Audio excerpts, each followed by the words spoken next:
राधे राधे। जय श्री कृष्णा। दोस्तों, कैसे प्रकट हुई श्री लक्ष्मी जी? इसी दिन समुद्र मंथन के समय क्षीर सागर से लक्ष्मी जी प्रकट हुई थी और भगवान विष्णु को अपना पति स्वीकार किया था। कथा इस प्रकार है। एक बार भगवान शंकर के अंशभूत महर्षि दुर्वासा पृथ्वी पर विचर रहे थे। घूमत घूमते वे एक मनोहर वन में गए। वहां एक विद्याधर सुंदरी हाथ में पारिजात पुष्पों की माला लिए खड़ी थी। वह माला दिव्य पुष्पों की बनी थी। उसकी दिव्य गंध से समस्त वन प्रांत सुवासित हो रहा था। दुर्वासा ने विद्याधरी से वह मनोहर माला मांगी। विद्याधरी ने उन्हें आदरपूर्वक प्रणाम करके वह माला दे दी। माला लेकर उन्मत्त वेशधारी मुनि ने अपने मस्तक पर डाल ली और पुनः पृथ्वी पर भ्रमण करने लगे। इसी समय मुनि को देवराज इंद्र दिखाई दिए, जो मतवाले ऐरावत पर चढ़कर आ रहे थे। उनके साथ बहुत से देवता भी थे। मुनि ने अपने मस्तक पर पड़ी माला उतारकर हाथ में ले ली। उसके ऊपर भौरे गुंजार कर रहे थे। जब देवराज समीप आए तो दुर्वासा ने पागलों की तरह वह माला उनके ऊपर फेंक दी। देवराज ने उसे ऐरावत के मस्तक पर डाल दिया। ऐरावत ने उसकी तीव्र गंध से आकर्षित हो सूंड से माला उतार ली और सूंघकर पृथ्वी पर फेंक दी। ये देख दुर्वासा क्रोध से जल उठे और देवराज इंद्र से इस प्रकार बोले, अरे ओ इंद्र, ऐश्वर्य के घमंड से तेरा हृदय दूषित हो गया है। तुझ पर जड़ता छा रही है, तभी तो मेरी दी हुई माला का तूने आदर नहीं किया है। वह माला नहीं, श्री लक्ष्मी जी का धाम थी।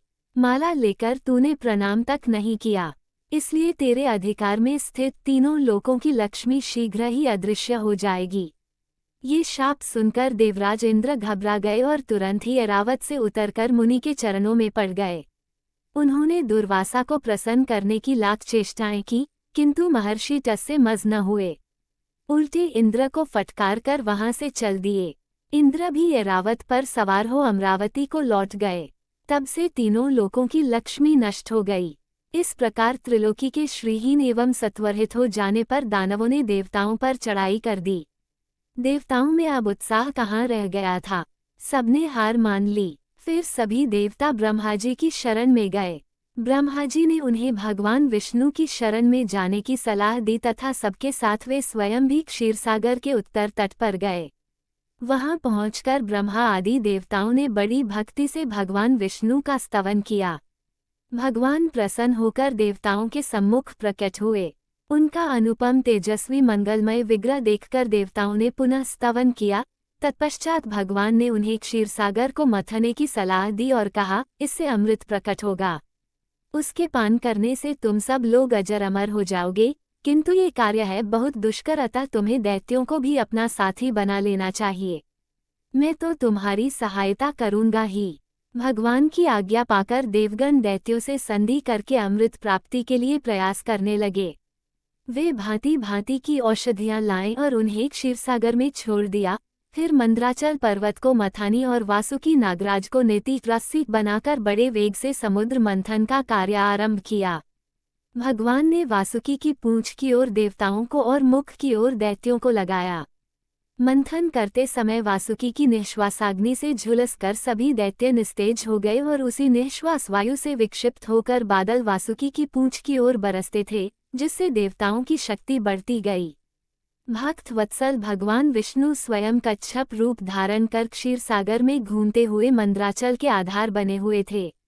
वे ही एक रूप से देवताओं में और एक रूप से दैत्यों में मिलकर नागराज को खींचने में भी सहायता देते थे तथा एक अन्य विशाल रूप से, जो देवताओं और दैत्यों को दिखाई नहीं देता था, उन्होंने मंद्राचल को ऊपर से दबा रखा था।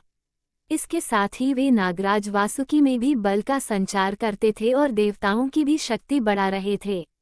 इस प्रकार मंथन करने पर क्षीरसागर से क्रमशः कामधेनु, वारुणी देवी, कल्पवृक्ष और अप्सराएं प्रकट हुईं। इसके बाद चंद्रमा निकले, जिन्हें महादेव जी ने मस्तक पर धारण किया। फिर विष प्रकट हुआ, जिसे नागों ने चाट लिया। तदनंतर अमृत का कलश हाथ में लिए धन्वंतरी का प्रादुर्भाव हुआ। इससे देवताओं और दानवों को भी बड़ी प्रसन्नता हुई।